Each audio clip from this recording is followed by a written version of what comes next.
अस्सलामुअलैकुम, welcome back to Shifa boutique. Viewers कैसे हैं आप सब? उम्मीद है सब खैरियत से होंगे। तो व्यूवर्स इस खूबसूरत सी प्यारी सी फ्रॉक के लिए हमने एम्ब्रॉयडर्ड नेट फैब्रिक लिया है और सिंपल प्लेन नेट फैब्रिक लिया है रेड कलर का, और उसी कलर का हमने प्लेन कपड़ा लिया है। और साथ मैंने ये सीक्वेंस वर्क वाली कट वर्क वाली लेस ली है जो हम अपने घेरे पे लगाएंगे, और एक इनविजिबल जिप हमने ली है। व्यूअर्स इस फ्रॉक की कंप्लीट इनविजिबल स्टिचिंग होगी, तो आपने कंप्लीट इसको लास्ट तक चेक करना है, कहीं पे भी स्किप नहीं करना। तो स्टार्ट करते हैं हम अपनी चोली कटिंग करना। चोली के लिए हमने अपना ये एम्ब्रॉयडरी नेट फैब्रिक बिछा लेना है, और इसकी लेंथ और जो इसकी विड्थ है वो हमने लेके निकाल लेनी है। लेंथ इसकी मैंने 9 इंचेस ली है और विड्थ इसकी मैंने 7 इंचेस ली है। 5.25 इंच पे हमने इसका तीरा रखना है। 5.5 पे हमने इसकी तीरे की शोल्डर की लेंथ रखी है, गोलाई दी है, हाफ इंच शोल्डर डाउन किया है, 2 इंचेस नेक का रखा है। नेक हम अभी कटिंग नहीं कर रहे। 6 इंच हमने इसकी चेस्ट रखनी है, 5.5 इंच हमने इसकी वेस्ट रखनी है, सिलाई का मार्जिन रखना है और कटिंग कर देना है। नेक व्यूअर्स हम इसकी जो है ना इसकी इनर्स वगैरह के साथ कटिंग करेंगे, एक ही दफा हमने इसका नेक कटिंग कर लेना है। तो सिलाई का मार्जिन रखते हुए हमने इसकी कटिंग कर लेनी है। तो व्यूअर्स इसके बाद हम लोगों ने अपना बैक पार्ट रख लेना है सिंपल नेट का, उसके ऊपर हमने जिप अटैच करनी है, उसका मार्जिन रख लेना है 1/2 इंच से थोड़ा सा ज़्यादा, पॉइंट एक ज़्यादा रख लेंगे। और इसके बाकी सारी कटिंग बिल्कुल सेम टू सेम अपने फ्रंट पार्ट की तरह ही कर लेंगे, तो अलग से मार्किंग करने की ज़रूरत नहीं है, सेम मार्किंग हम कर लेंगे। बस बैक पे हमने जिप अटैच करना है, उसके लिए हमने मार्जिन रख लेना है। तो व्यूअर्स इसी तरह से हमने अपनी लाइनिंग के फैब्रिक पर भी सारी कटिंग इसी तरह से कर लेनी है, सेम टू सेम। तो व्यूअर्स हमने ये कटिंग कर लिया है, लेकिन इसमें एक चीज़ है जो मैं आपको बताना चाहूँगी कि ये जो लाइनिंग का फैब्रिक है मैंने ये 2 कटिंग किया है, फ्रंट के भी 2 पार्ट और बैक के भी 2 पार्ट। वो इस तरह कि एक हमने इसके नेट वाले फैब्रिक के साथ दे देना है और एक इसके ऊपर रख के हमने इसको स्टिचिंग करके पलटना है, वो वाला फैब्रिक ले लेना है। तो लाइनिंग के हमारे 2 फैब्रिक होंगे। इसके बाद हमने अपना व्यूअर्स एक लेयर्स में हमारा घेरा होगा, तो फर्स्ट लेयर जो हमारी है वो सबसे बड़ी वाली जो लेयर है वो मैं आपको बता देती हूँ। इसकी लंबाई चौड़ाई कितनी हमने रखी है, इसको मैंने नीचे से पीको करवा लिया है। 40 इंचेस हमने इसकी डबल लेयर लेके इसकी 40 इंचेस चौड़ाई रखी है, और लंबाई इसकी हमने 14.5 इंचेस रखी है पीको के बाद। तो ये हमारी फर्स्ट लेयर है जो सबसे लंबी होगी, और इसके बाद सेकंड लेयर इससे हमने 1.5 इंचेस कम रखनी है। चौड़ाई हमने तकरीबन पूरी ही रखी है, जितनी फर्स्ट लेयर की है चौड़ाई हमने इसकी सेकंड लेयर की भी उतनी ही रखनी है। तो लंबाई इसकी हमने 13 इंच रख लेनी है, यानी 1.5 इंच कम हमने इसको पहले लेयर से दूसरे लेयर को हमने 1.5 इंच कम रखा है। तो इसकी जो सबसे ऊपर वाली लेयर होगी व्यूअर्स वो किस तरह से कटिंग करनी है ये जरा आप लोग ध्यान से देख लें। जो फ्रंट वाला हमारा ऊपर वाला घेरा होगा व्यूअर्स वो फ्रंट से हमने हाई करना है, ऊंचा रखना है, और बैक से वो हमने पूरे अपने फर्स्ट वाले लेयर के जितना बराबर कर देना है। तो ये हमने छोटा पार्ट अपना ले लिया है, इसको हमने डबल फोल्ड करके रख लिया है। इसकी चौड़ाई व्यूअर्स उतनी ही रखनी है जितनी हमने बाकी अपने लेयर्स की रखी है, चौड़ाई हम पूरी उतनी ही रखेंगे। और इसके ऊपर हमारी लेस भी अटैच होगी, उसका हमने मार्जिन रखते हुए ही फिर इसकी कटिंग करनी है, यानी कि हमने इस पल्ले को अपने जो सेकंड लेयर है उससे 1.5 इंच हमने छोटा रखना है लेस के साथ। तो ये हमने इसको रखना है 11.5 इंच टोटल। तो ऊपर से जितना भी हमारा एक्स्ट्रा होगा यानी 1.5 इंच इसमें हमारे पास एक्स्ट्रा है, तो हम इसको एक्स्ट्रा को रिमूव करेंगे। 1.5 इंच पे हमने मार्किंग करनी है, और व्यूअर्स इसके लास्ट एजेस तक हमने पहले शुरू में 1.5 इंच पे करनी है और लास्ट में इसको हमने इसकी लास्ट वाली लाइन से मिला देना है। तो लास्ट में व्यूअर्स ये जो हमारी लेयर्स है जहाँ इसका कोना बन रहा है ये 13 इंचेस पर है, इसकी लेंथ जो है वो 13 इंचेस पर है। तो इस तरह से हमने बैक वाले पार्ट को अपने उठा लेना है, और बैक वाले पार्ट को हमने इस वाले अपने लेयर के कोने से बराबर करते हुए इसके नीचे तक चले जाना है। जो बैक वाला पार्ट है हमने अपना जो सबसे बड़ी वाली लेयर है उसकी चौड़ाई के बिल्कुल बराबर रखना है, यानी कि 14.5 इंच हमने इसको रखना है बैक से। जो हमारी फर्स्ट लेयर थी 14.5 इंच की, हमने इसको इसके बराबर कर देना है 14.5 इंच का। और ऊपर से यानी कि यहाँ से जो हमारे फ्रंट वाली साइड से ये जॉइंट होगा व्यूअर्स, इधर से हमने इसको कर्व देके इसको नीचे तक बराबर कर देना है, सेंटर तक इसको बराबर कर देना है। ये देखिए क्योंकि हमारा फ्रंट पार्ट तो छोटा था, हमने ऊपर से कटिंग किया था, तो इसको हमने यहाँ से लेते हुए इसके सेंटर तक आते हुए कर्व देके इसको बराबर कर देना है। तो इसके ऊपर फिर हमने अपनी लेस अटैच करनी है। तो व्यूअर्स ये हमारी जो लेयर्स है ये सारी कटिंग हो चुकी है। होपफुली आपको समझ आई होगी, अगर मेरे कहने से ना समझ आई हो तो देख के तो ज़रूर समझ आई होगी। तो इसके बाद हम लोगों ने अपना घेरे के इनर पार्ट उठा लेना है, घेरे का इनर पार्ट कटिंग करना है, वो हम अम्ब्रेला कटिंग करेंगे। तो अम्ब्रेला के लिए हमने 4 फोल्ड करके इस तरह से अपने फैब्रिक को बिछा लेना है। तो जो इसकी फोल्डेड साइड होगी वो हमने अपनी तरफ रख लेनी है। 17.5 इंच मैंने इसकी टोटल लेंथ और टोटल चौड़ाई रखी है, दोनों साइड से ये बराबर रखेंगे। 3.5 इंच पे हमने इसकी मार्किंग करनी है, जो सेंटर वाली हमारी गोलाई आती है वो वाली, और उसके बाद हमने नीचे से इसको 13.5 इंच लेना है। जो हमारा जो लास्ट वाला लेयर था नेट का, उससे 1 इंच हम कम रख लेंगे। 13.5 14 इंच रखेंगे तो हमारा फोल्डिंग होके 13 इंच पे आ जाएगा। तो इस तरह से हमने इसको सर्कल कट कर लेना है।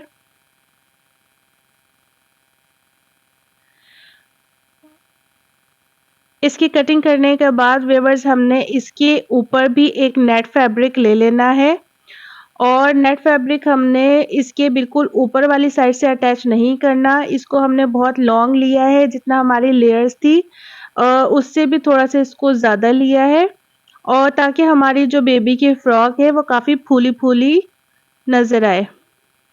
12 इंचेस इसकी मैंने लेंथ ली है और 27 इसकी चौड़ाई ली है, यानी तकरीबन टोटल ये 54 इंचेस का एक साइड होगा और 2 साइडें हमने इसकी इस तरह से 54 इंचेस की लेनी है। तो इसको हमने ये सर्कल वाले घेरे पे अपने अटैच करना है, फ्रिल्स डालनी है ताकि हमारी फ्रॉक बहुत फूली-फूली सी प्यारी-प्यारी बने।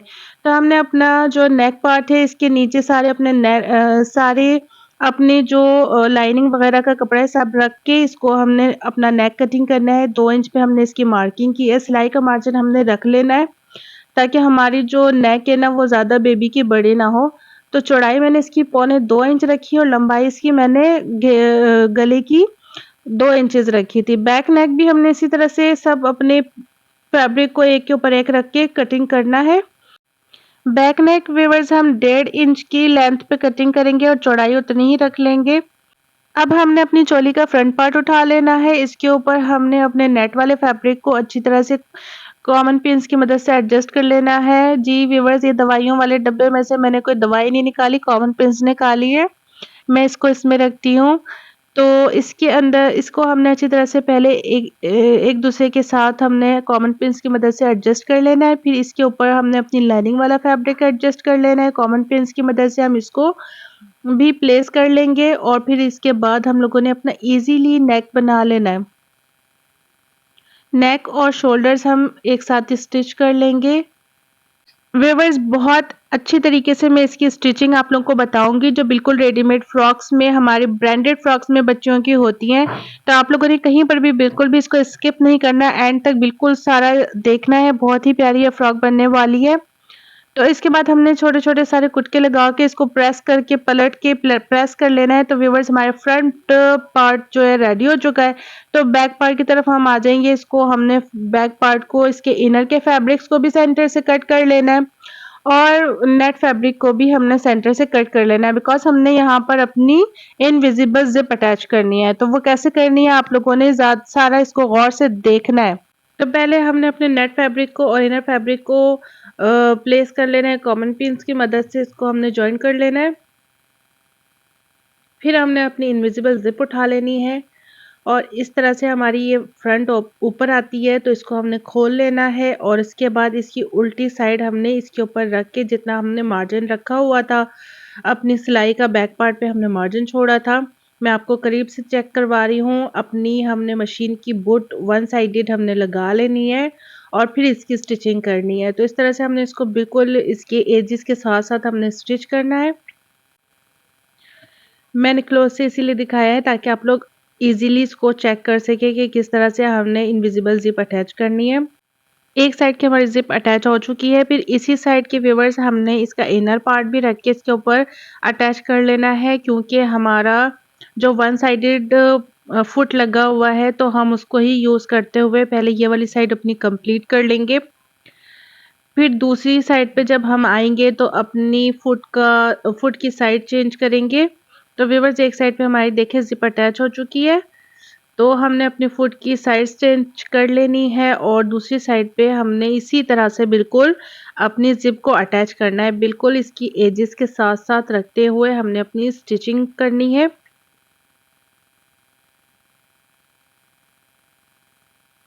और इसी के साथ ही हमने इसके ऊपर भी इनर पार्ट अपना रख के इसको स्टिच कर लेना है। तो व्यूअर्स हमारी जो ज़िप है वो बहुत अच्छी तरह से अटैच हो चुकी है। ये चेक कर लें आप लोग कितनी प्यारी लग रही है। इसके बाद हमने वापस से इसको पलट लेना है और इसके नेक को भी हमने स्टिच करके इसको कंप्लीट कर लेना है। दोनों साइड्स की नेक हम इसी तरह से स्टिच करके इसको फिनिश करेंगे और साथ ही फिर हमने अपने शोल्डर्स की भी स्टिचिंग कर लेनी है।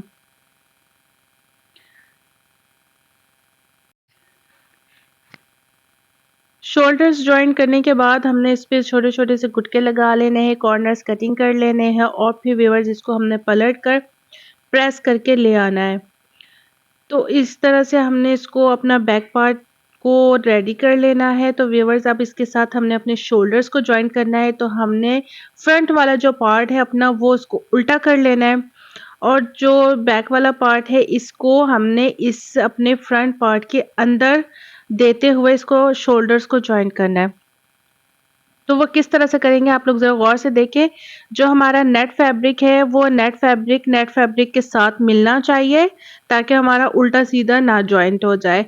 तो हमने इस तरह से अपने शोल्डर्स के कॉर्नर्स को बराबर करना है, नीचे से निकाल के उसके अंदर दे देना है। एक जो है ना बिल्कुल इनविजिबल स्टिचिंग आएगी। इसके बाद आप चेक करना कि कितनी खूबसूरती से हमारा जो शोल्डर है वो जॉइंट होता है। तो ये जनाब हमारी एक साइड की जो शोल्डर है वो जॉइंट हो चुके हैं। दूसरी साइड पे हमने इसी तरह से इसको अंदर देना है और इसको इस तरह से स्टिच कर लेना है। इसकी साइड्स बिल्कुल हमने बराबर रखनी है ताकि हमारे कॉर्नर्स बिल्कुल सही जॉइंट हो। देखिए व्यूअर्स कितनी अच्छी तरह से हमारे शोल्डर्स जॉइंट हो चुके हैं। तो अब हमने व्यूअर्स अपनी जो साइड की फिटिंग्स है वो भी इनविजिबल तरीके से स्टिच करना है। इस तरह से हमने अपनी स्टिचिंग करनी है। तो उल्टी साइड हमने अपनी रख लेनी है। सीधी साइड्स को एक दूसरे के साथ मिला लेना है। सारे फैब्रिक को हमने अच्छी तरह से पकड़ लेना है और सिर्फ एक फैब्रिक हमने उठाना है और उसके ऊपर सारों के ऊपर से पलटते हुए इस तरह से हमने इसको दे देना है और सारे फैब्रिक को अच्छी तरह से हमने एक बराबर करके अपनी जो फिटिंग की सिलाई है वो लगा लेनी है। तो बहुत ही खूबसूरती से हमारी साइड्स की फिटिंग भी हो जाएगी इनविजिबल। बहुत ही फिनिशिंग लगती है जब हम इस तरह की स्टिचिंग अपने करते हैं और बच्चों को कंफर्ट ज़ोन भी बहुत मिलता है, स्टिचिंग उनको तंग नहीं करती। तो कितनी खूबसूरती से हमारी जो चोली है वो स्टिच हो चुकी है। तो दूसरी साइड भी हम लोग बिल्कुल इसी तरह से जॉइन कर लेंगे। होपफुली आप लोगों को समझ आ रही होगी। समझ आए तो व्यूअर्स ज़रूर लाइक शेयर किया करें और मुझे कमेंट सेक्शन में ज़रूर बताया करें। चोली हमारी बिल्कुल रेडी हो चुकी है। तो अब हम अपना घेरा उठा लेते हैं। तो घेरे का जो सबसे ऊपर वाला लेयर है पहले हम इसे तैयार करेंगे। तो इसके हम जो साइड्स हैं वो एक दूसरे के साथ जॉइन कर लेंगे। साइड्स जॉइन करने के बाद व्यूअर्स हमने इसमें अपना जो लेस है सीक्वेंस वाला वो अटैच करना है। तो इस तरह से हमने इसको लेस को रख लेना है और बिल्कुल इसकी जो एम्ब्रॉयडरी जहाँ से शुरू हो रही है वहाँ से हमने इसको स्टिच करना है। सारे हमने अपनी इस लेयर पे अपनी लेस जॉइन करके इसको लेस को भी जॉइन कर लेना है और जहाँ तक हमारी सिलाई रहती थी वो भी फिनिश कर लेना है। तो लेस हमारी इस घेरे के साथ जॉइंट हो चुकी है। अब हमने अपने नीचे वाले घेरे दोनों जो लेयर थे जिस पे हमने पीको करवाई हुई थी उन दोनों लेयर के भी जो साइड्स हैं वो जॉइन कर लेने हैं। दोनों लेयर्स के हमने दोनों साइड्स जॉइन कर लेनी है। और व्यूअर्स ये आप लोगों पे डिपेंड करता है कि आप लोग कितना फ्लेयर रखना चाहते हैं, कितनी गैदरिंग रखना चाहते हैं, इट्स अप टू यू। तो तीनों लेयर्स हमने अपनी इस तरह से सेट कर लेनी है, एक दूसरे के अंदर डाल लेनी है। ये देखिए हमारे तीनों लेयर्स हैं जो एक दूसरे के अंदर मैंने डाल ली है। पहले सबसे बड़ी लेयर, फिर उसके ऊपर उससे छोटी लेयर, फिर उसके ऊपर उससे छोटी लेयर। तो उसके बाद हमने इसमें बड़े बखिया करके सिलाई लगा लेनी है और गैदरिंग डाल लेनी है। सारी अपनी चोली के अकॉर्डिंग हमने इसमें गैदरिंग रखनी है। जितनी हमारी चोली की वेस्ट की जो हमारी मेजरमेंट्स होंगे उसके अकॉर्डिंग हमने इसकी गैदरिंग करके इसको जॉइन कर लेना है। तो इस तरह से हमने अपनी चोली के अंदर इसको देना है। देखिए मैं किस तरह से इसको फिक्स करने लगी हूँ कि हमने चोली को इसके अंदर दे देना है और घेरा अपना इसके साथ रख के जॉइन करना है।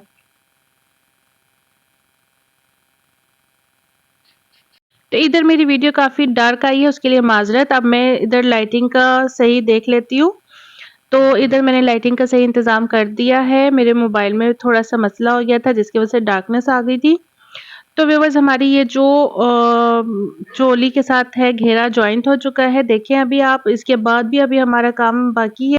तो चलें वो भी हम कर लेते हैं। अभी हमने अपना इनर वाला घेरा उठा लेना है जो हमने अम्ब्रेला कट किया था और उसके ऊपर जो हमने ये नेट फैब्रिक काट के रखा हुआ था गैदरिंग के लिए, तो ये हमने इसके साथ जॉइन करना है। तो व्यूअर्स हम इसको बिल्कुल ऊपर से जॉइन नहीं करेंगे। सबसे पहले हमने अम्ब्रेला की नीचे की फोल्डिंग्स कर लेनी है। तो हमने तकरीबन 1 से 1.5 इंच इसको नीचे रखते हुए अपनी इसकी फ्रिल बनानी है, क्योंकि बहुत ज़्यादा गैदरिंग चोली पे लगाएं तो बहुत ज़्यादा अजीब सा हो जाता है और लगाना भी मुश्किल हो जाता है। तो हमने सिंपली इसको अम्ब्रेला को अपने इसके साथ जॉइन करना है, तो वो लगाना हमारे लिए थोड़ा इजी हो जाएगा, क्योंकि हमने अपनी फ्रिल को ऊपर से अटैच नहीं किया, वो नीचे से हमारे फैब्रिक को फुलाएगी। देखें व्यूअर्स ये हमारी जॉइंट हो चुकी है। अब हमने एक और काम करना है, अपनी कैन को भी यूज़ करना है इसमें, ताकि हमारी फ्रॉक और भी ज़्यादा फूल जाए और खूबसूरत हो जाए और हमारी नीचे वाले घेरे की भी स्टिचिंग इनविजिबल हो जाए। तो उसके लिए व्यूअर्स मैंने ये अम्ब्रेला के लिए लाइनिंग कटिंग कर रखा है, जो बिल्कुल उसी तरह से है जैसे हमने रेड फ्रॉक में अम्ब्रेला कटिंग किया था। तो रेड वाले कपड़े पे अम्ब्रेला कटिंग किया था, इसी तरह से हमने वाइट वाले पे कर लिया है और कैन हमने ले ली है। कैन व्यूअर्स मैंने बहुत ज़्यादा लेंथ में ली है, जितनी हमने रेड वाले अपने घेरे के लिए ली थी उससे भी ज़्यादा ली है। आप लोगों को भी जितना लगे आप लोग उतना ले सकते हैं। तो इसके ऊपर हमने इस तरह से अपनी कैन जॉइंट करनी है, वो मैं आप लोगों को बताती हूँ। इसको भी हम लोग थोड़ा-सा नीचे से जॉइंट करेंगे, तकरीबन 2 इंच का फासला इस पे दे के हम जॉइंट करेंगे। नीचे से हम इसकी भी सिंपल वैसे ही फोल्डिंग कर देंगे और फिर अपना कैन जॉइंट करेंगे। 2-2 इंच के फासले पर हम इसकी जो है मार्किंग कर लेते हैं, ताकि हम सेम एग्ज़ैक्ट इसी जगह पे अपने कैन को एडजस्ट कर सकें। तो कैन पे हम बॉक्स प्लेटेड डालते हुए सारा इसके साथ जॉइन करेंगे। व्यूअर्स अगर हम ऊपर से इसको कैन को जॉइन करेंगे तो वो काफ़ी मोटा हो जाएगा और बच्चों को भी बहुत इनकम्फर्टेबल लगता है। तो हमने बॉक्स प्लेट्स इसमें डालते जाना है और जितने भी ज़्यादा गैदरिंग होगी उतना ही अच्छा है। आप चाहें 2 लेयर लगा लें, चाहे 3 लेयर लगा लें। मैंने फ़िलहाल सिर्फ 1 ही लेयर लगाई है कैन की। 2 लेयर भी लगा सकते हैं, उससे और भी ज़्यादा खूबसूरती आ जाएगी। एक ये वाली लेयर हो और एक इसके नीचे 2 इंच के फासले पे एक और लेयर भी लगा सकते हैं। तो कैन हमारी रेडी हो चुकी है, कैन वाली फ्रॉक। अब हम इसको अपने घेरे के साथ अटैच करेंगे। तो व्यूअर्स हमने इसको इस तरह से अटैच करना है कि ये हमारी चोली के अंदर वाली साइड से हम इसको अटैच करेंगे, ताकि हमारी जो ये वाली भी सिलाइयाँ हैं ना वो इनविजिबल हो जाए। तो हमने इसको चोली वाली साइड पे रखा है और घेरा हमारा नीचे है, नीचे ये वाली जगह पे घेरा है। ऊपर ये हमारी जो साइड है जिधर हम स्टिचिंग कर रहे हैं, ये जो है अपनी चोली वाली साइड है। तो इससे आप लोग चेक करेंगे कि बिल्कुल हमारी सिलाइयाँ इनविजिबल हो जाएंगी। ये इस वाइट वाले कपड़े के नीचे सिलाई चली जाएगी और बिल्कुल इनविजिबल हमारी एक फ्रॉक रेडी हो जाएगी। तो व्यूअर्स आप लोग को मेरी वीडियो पसंद आए, लाइक शेयर और सब्सक्राइब ज़रूर किया करें। कमेंट सेक्शन में मुझे ज़रूर बताया करें। जब आप लोग कमेंट करते हैं तो मुझे बहुत ज़्यादा खुशी होती है। तो व्यूअर्स इसके बाद हमारी जो है ये अटैच हो चुकी है और फ्रॉक हमारी रेडी हो चुकी है। तो देखें मेरी प्रिंसेस कितनी प्यारी लग रही है इसको पहन के। तो इसके साथ ही मुझे इजाज़त दें। अपना बहुत ज़्यादा ख्याल रखें। नेक्स्ट वीडियो में इंशाल्लाह फिर मुलाकात होगी। अल्लाह हाफ़िज़।